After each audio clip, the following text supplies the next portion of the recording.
Game. Game. Ito yung ginawa ko.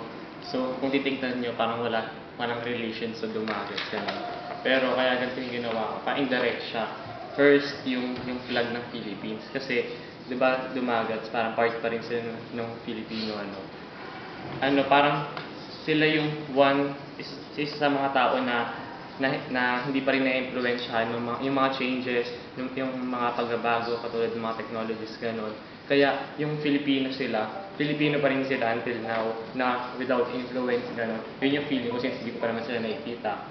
Tapos, meron ako nilagay na letters, basic yung letters, numbers, saka yung mga shapes. Ito yung normal na makikita mo sa kinder, sa room ng mga kinder, na yung mga estudyante, mga grade 1, gano'n. Kasi itong mga to, kaya ito nakalagay sa room ng mga kasi ito yung mga basic learnings na kailangan nila. Parang dun sa dumagat, feeling ko kasi, basic lang din yung alam nila na kung i-compare mo sa pag pumapasok ka, yung mga first thing na malalaman ng estudyante, ayun pa lang din yung alam nila. Kaya ito yung nilagay ko. Tapos, ito,